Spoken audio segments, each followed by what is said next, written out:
On this episode of ResiWeek, we talk Matter security, Oscar demos, and OneVision expanding. All this and more on this episode of ResiWeek. This is ResiWeek, episode 474, Oscar demos. Welcome to this episode of ResiWeek, your weekly roundup of all the latest news and stories for the residential AV industry.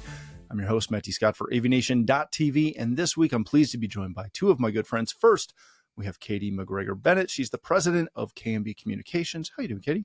I'm doing so well. Thanks for having me once again. Excellent. Thank you for being here. Then we have Mr. Gary Usher. He's the VP of Marketing at Powerhouse Alliance. How are you doing, sir? I'm great. Great on the West Coast over here, guys. Excellent. All right, ladies and gentlemen, we are going to kick this off with a story that comes to us from Residential Tech Today. Matter is the new foundation for a secure and private smart home.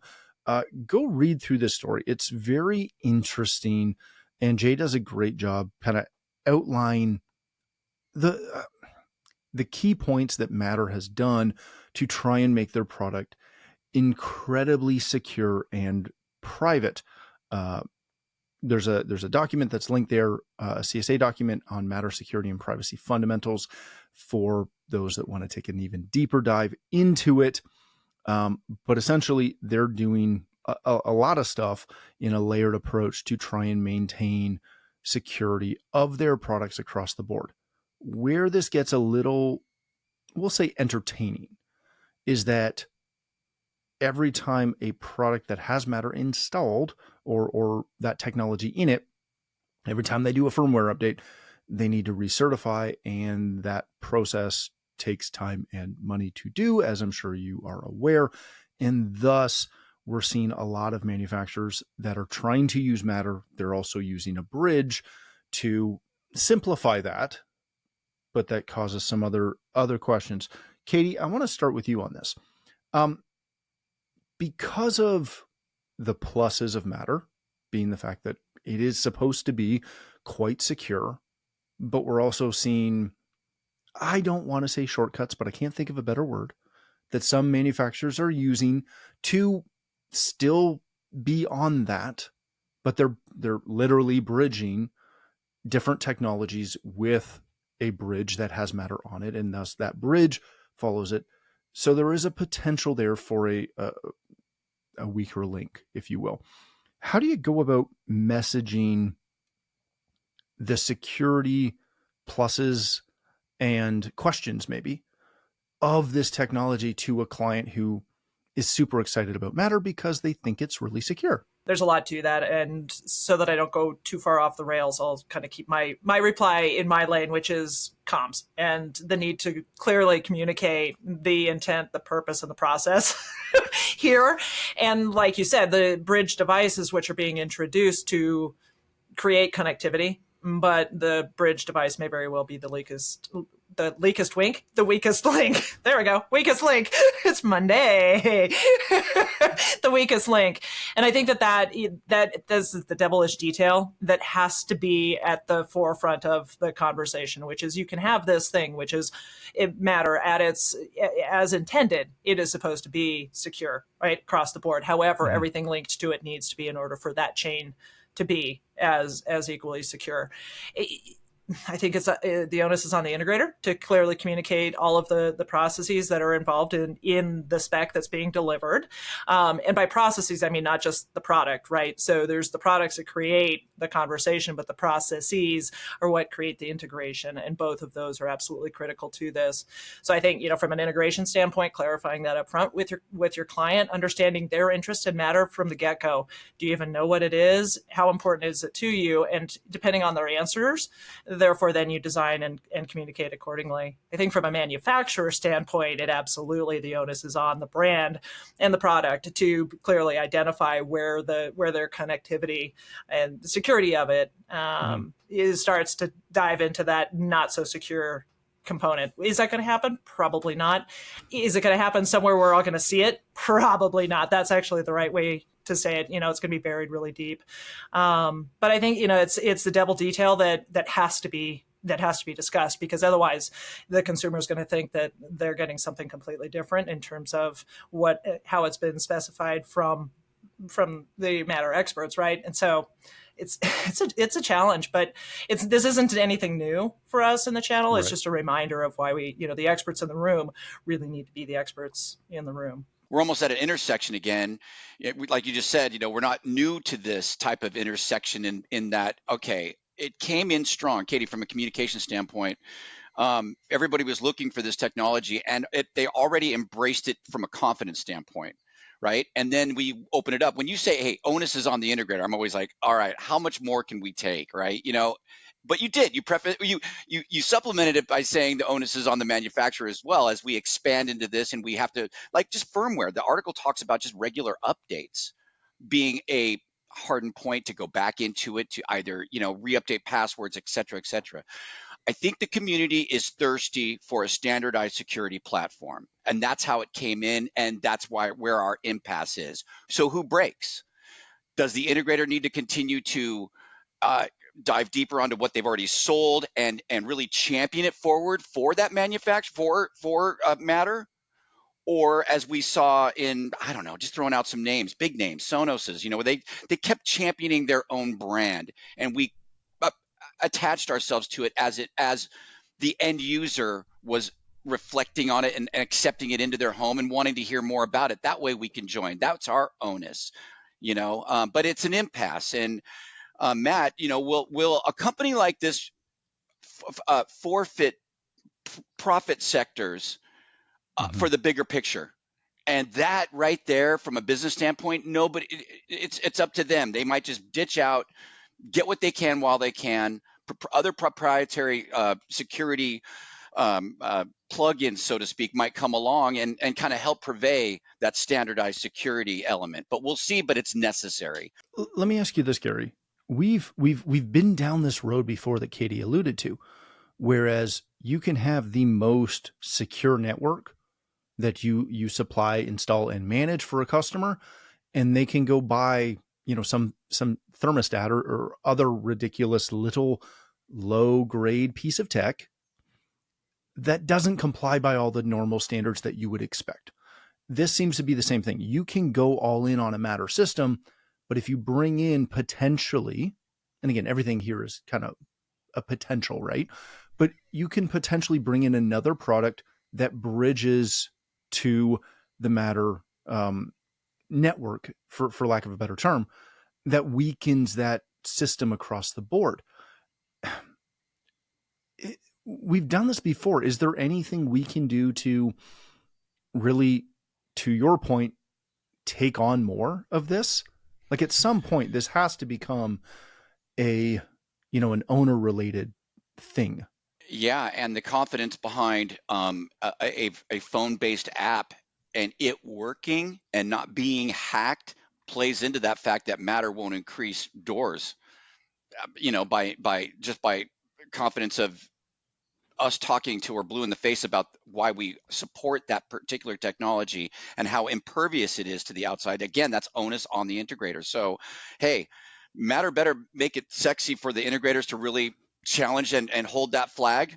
And that can be done, though, Katie. I mean, it's like we're good communicators in a number of different levels. We're, the manufacturer are asking us to take that next step in the conversation and say, hey, give me that phone, Matt. As soon as the technology comes out that it's going to not only handle the thermostat and the front door, just by osmosis, they did an update, and it's just continuing to expand. That's where, like I said earlier, okay, so Matter better have confidence in their foresight. Like, hey, more doors might be added that I can get into, but I'm just not, because I'm going to stick behind my technology. They'll come to us.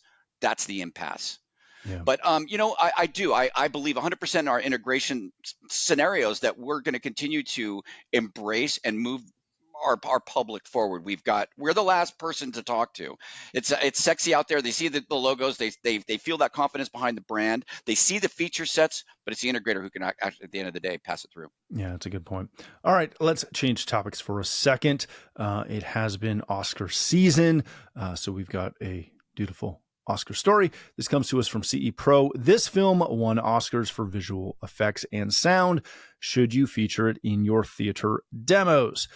Dune Part 2 was the best recent film in which to test your home theater's audio and video capabilities, according to the Oscars.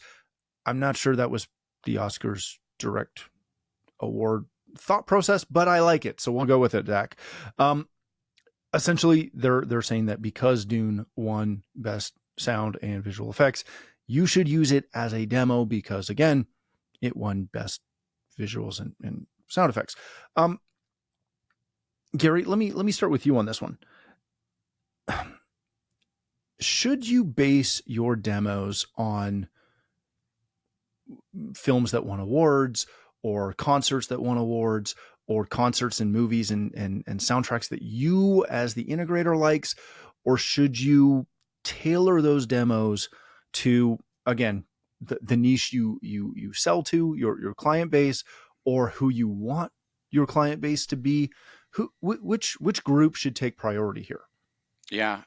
Listen, I'm in Hollywood or Los Angeles, so, I see these come, the award season comes and goes, right? I mean, it's just like, it's a big deal. I think, to answer your question, we are, as integrators, obviously we have a likeness to that end user's, likes. What am I saying? We're talking Dune. It's a sci-fi thing. It's kind of connotated as the best of the best. So absolutely, we need to tailor it. Listen, in our Powerhouse Alliance locations, we build these home theater demo rooms. I've been doing it for years, and what sits on top of that is like a JVC or a Sony Blu-ray that they put together 3 years ago. This is what you should watch. This is how to tune this system. This is what, you know what I mean? And it's crap. Look at, you can, as an integrator, we need to continue to be very buoyant on how we work this out. The blacks, through Batman, Matrix, Star Wars, were all about it back then. It was kind of in a way that we can attenuate the systems. I think what was underlying in the article, Matt, was the fact that it was beiges and browns and a whole new color palette. Yeah. Right. And so it was like, hey, watch this if you really can stretch your systems and really go deeper. And we appropriate that. But hey, a vacation house in Colorado might just be watching Pixar stuff because the kids are around. On movie night, it could be Casablanca, and it's got to be in tune. Watch Creature from the Black Lagoon. It's like there's like these horn parts that come in, and I always use that movie to really clip the top end of just mono signal. So all those things. I'm down with watching Dune and really showing my end user that we're in tune with the best of the best, because that's what they really look for at the end of the day. That's a good point. Katie, if you couldn't tell, somewhat take a minor issue with this. And I've said it before, if I can walk around a show floor at Expo and not see another, AC/DC or whatever, gosh, I don't even know what era that technically would fall under, but that, and I'll get hate mail for this, the old man rock. If I can never see another demo like that, I will be in heaven, because it's not my genre. I know some of y'all love it. More power to you. You have terrible taste in music, but that's okay. I'm just kidding. When my company used to do demos, we used, for a lot of the home show type things we did, we used a jazz demo because it offended no one. They may not like it, but it didn't offend anybody. There's no bad language. There's no questionable visuals. It was fantastic. And it was a good demo. Should we be trying to be more cognizant of how we market these things we sell based on the demo material we pick? Absolutely. Yeah, absolutely. There's a few things to unpack here, but if you've listened to my diatribes in the past, meet the people where they are. So I would say that the demo that's done in-house in a controlled environment, not home show, trade show, I'm not speaking to that at all. That's a canned presentation that you have to run for the masses. But when you've got a client in your space that you are providing a demo to, I think it's most important first to ask them what they're interested in. What are they familiar with? What type of content do they enjoy? Because showing them a clip from Dune, regardless of what awards it won, if they hate sci-fi, why put content in front of them that they're inherently going to not like right from the get-go. You're creating an uphill battle that doesn't need to exist. So why not ask the people what they enjoy listening to, watching, what their interests are, and then pull from your library accordingly. I sat and watched and just observed a sales demo in Hollywood about 2 months ago. A client had flown in. This was a very high-end video wall presentation where they had access to every bit of content out there. The integrator was doing the demo, and they asked the homeowner and his wife and the interior designer that was there for their input on what they enjoyed seeing, or more importantly, from a buying decision perspective, which is why they were there that day. What did they need to see in order to check the boxes to feel good about the investment that they were making, significant investment they were making? And I was actually really quite surprised to know this guy was very much, he and his wife were both into sports. So the majority of the content that they wanted to be presented with and all of the dazzle really needed to be sports centered. Had the integrator gone and went Dune, they would have lost. They would have lost right from the start, right? Didn't mean they didn't come back to blockbusters.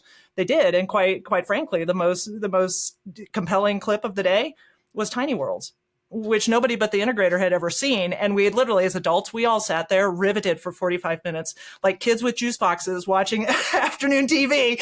And when he took it away from us, we all but cried. Like it was it. And that was not necessarily part of the conversation, wasn't part of the demo, but it was something that he realized that multi-demographic has really appreciated this type of content. And it really allowed the system to flex. Gary, to your point, animation on a screen like that is absolutely unmistakably more rich than produced content like Dune. And that was the whole point of the sale. So, they sort of led with that, and then they closed with that. And again, it was based on the interest of the person in the room. I think that is really key, rather than stuff it down the throat. Why don't we ask what they want to see and then show them the best of what we have? That's a fantastic point. All right, let's wrap this up with a story that comes to us from Residential Systems. OneVision has expanded their remote support capabilities to include Crestron, Eero, and Josh AI. The enhanced support partnerships mean faster troubleshooting and improved resolution times. They've continued to add to their list of companies and manufacturers that they work with, which is fantastic. Katie, when you see this, growing support opportunities, shall we say, that does nothing but help the industry, correct? Do more integrators need to take advantage of this? I think so. I mean, at this point, we've been doing service and support in the channel for better part of 20 years, but there's always been sort of anything you can do, I can do better sort of mentality. So how that support was being done and delivered has been multifaceted. I think those that have been in it for as long as OneVision and others have are really creating a platform to succeed from. And that, the more, less barriers to entry and more of a streamlined process, particularly when you're talking about service. I mean, it just makes sense. I mean, you don't know what you don't know until you're in the middle of a crisis. And then you figure out pretty quickly what you don't know. So, I think OneVision adding these, to your point, I was kind of surprised that they didn't already. But when you look at the total range of products, it's pretty impressive. Yeah, that's a good point. Gary, let me come over to you on this. I love what OneVision and some of the other companies that you can outsource your support to are doing.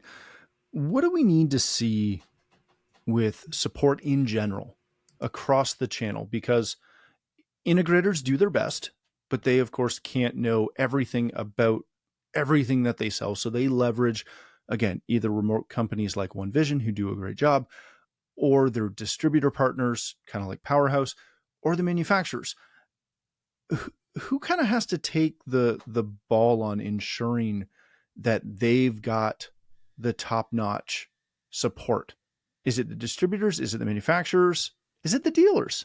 Well, the support companies, if they want additional business, they have got to do their research on how they've got to look at a sector and go after it and say, I can do this better. To your point, Katie, that terminology. But on the adverse side, on the integrator side, it's like, well, I'm going to dump this off to you because I just don't want to get holiday calls. What are they really looking for in that? They know that somebody else knows, tech a little bit better. Are they nicer? And can I sell this as a support package? That transfer of support, can I be involved in that monetarily? You doing a deal with that support entity and bringing it back to the end user. That might work. It just has to be worked out. Remember, there's also another important part of this, and that's from the integrator standpoint, understanding where what they don't know, and establishing a relationship maybe for a year, and really looking at what kind of calls came in and where those sectors really lied, and coming back to your own 3, 4, 6-man teams and training them over. If that's going to be a pain point for you to outsource that. Again, both sides, that's 3 different parties. I think the end user at the end of the day wants that guarantee. I got service. No matter what I dream up and bring into the house, we're going to be covered. Security-wise too. From the support group, I worked with a bunch through distribution, and I found myself, they wanted to know more about the lines that we were bringing in. They were almost a customer, right? I thought that model was kind of cool. I know that Snap kind of developed something like that. But at the end of the day, Katie, you said, yes, I do see it growing forward. It's been 20 years. I think that we should coexist together, learn together, because ultimately the end user being confident in custom integration is the goal there. So important to work together, know what we don't know, try to learn what we don't know. But at the end of the day, they could take service to a whole nth degree that we can't as integrators. Yeah, that's a great point. All right, let's leave it there. Thank you both so much for joining us. Gary, if people want to connect with you, learn more about Powerhouse Alliance, where can they do that? Yeah, powerhousealliance.com. We are affiliated with 10 distributors across the country, all super awesome guys. If your integration needs bring you to one of the stores, please, I'd love to invite you here. That's KOA and Pioneer and 21st Century and UI Supply and Davis and the whole cast of characters that I mentioned, Mountain West and Sierra Select. I think that's almost all of them. CEP in Texas as well. Thank you guys so much. Katie, it's always a pleasure to talk to you. Guys, you're so smart. She's just got it all right there. Good guess. Thank you, man. We figured we needed someone to pick up your slack, so we brought her on. Yeah, there you go, Matt. I mean, one can only hope. Exactly. Thanks for having us aboard powerhousealliance.com. I am Gary, and thank you guys for having me again. Excellent. Thank you for being here. Katie, thank you for being here as well. If people want to connect with you, learn more about KMB Communications, where can they do that? Yeah, easiest place is LinkedIn for either KMB Communications, we're the one with the logo with the mountain, or Katye McGregor-Bennett, also on LinkedIn. I think you find me as Katie Bennett there. Some variation on all the other platforms. Excellent. Thank you again for joining us. If you'd like to connect with me, you can find me on Twitter at Matt D. Scott and every other social platform. But more importantly, please visit AVNation.tv, where you'll find this show as well as a wide variety of other shows with all the verticals that we cover. When you visit the website, please take a moment to check out our supporters. We are extremely thankful for their support and ask that you check them out as well. Thanks again for watching. That's all the time we have for this episode of ResiWeek,